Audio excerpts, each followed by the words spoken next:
শ্রী শ্রী রামকৃষ্ণ কথামৃত থেকে শ্রী শ্রী রামকৃষ্ণের উপদেশ এবং বাণী পাঠ করছি।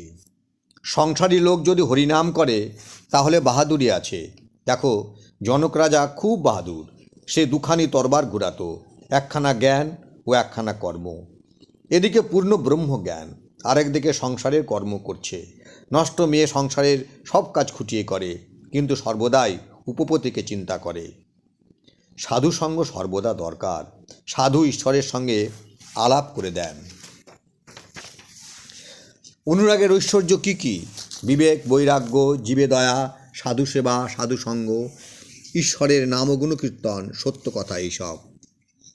এই সকল অনুরাগের লক্ষণ দেখলে ঠিক বলতে পারা যায় ঈশ্বর দর্শনের আর দেরি নাই। বাবু কোন খানসামার বাড়ি যাবেন, এরূপ যদি ঠিক হয়ে থাকে, খানসামার বাড়ির অবস্থা দেখে ঠিক বুঝতে পারা যায়। প্রথমে বন জঙ্গল কাটা হয়, ঝুল ঝাড়া হয়, ঝাঁটপাট দেওয়া হয়। বাবু নিজেই শতরঞ্চি, গুড়গুড়ি এইসব 5 রকম জিনিস পাঠিয়ে দেন। এসব আসতে দেখলেই লোকের বুঝতে বাকি থাকে না বাবু এসে পড়লেন বলে। তন্নামে অরুচি। বিকারে যদি অরুচি হলো তাহলে আর বাজবার পথ থাকে না। যদি একটু রুচি থাকে তবে বাজবার খুব আশা। তাই নামে রুচি। ঈশ্বরের নাম করতে হয়। দুর্গা নাম, কৃষ্ণ নাম, শিব নাম, যে নাম বলে ঈশ্বরকে ডাকো না কেন। যদি নাম করতে অনুরাগ দিন দিন বাড়ে, যদি আনন্দ হয়, তাহলে আর কোনো ভয় নাই। বিকার কাটবেই কাটবে, তার কৃপা হবেই হবে। ভগবান মন দেখেন, কে কি কাজে আছে, কে কোথায় পড়ে আছে তা দেখেন না। ভাবগ্রাহী জনার্দন।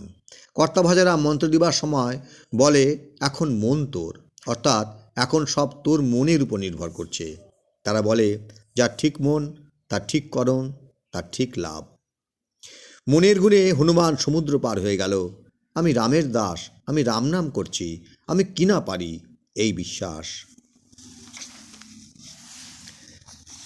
যারা কেবল কামিনী কাঞ্চন নিয়ে আছে, ঈশ্বরকে একবারও ভাবে না, তারা বদ্ধ জীব।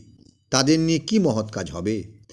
যেমন কাকে ঠোকরানো আম, ঠাকুর সেবায় লাগে না, নিজের ক্ষেতেও সন্দেহ। যারা মুক্তজীব, তারা কামিনী কাঞ্চনে বশ নয়। কোনো কোনো গুটি পোকা অত যত্নের গুটি কেটে বেরিয়ে আসে, সে কিন্তু একটা দুটো। সাধন সিদ্ধ আর কৃপা সিদ্ধ।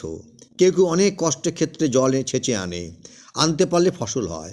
কারো জল ছেঁচতে হলো না, বৃষ্টির জলে ভেসে গেল, কষ্ট করে জল আনতে হলো না।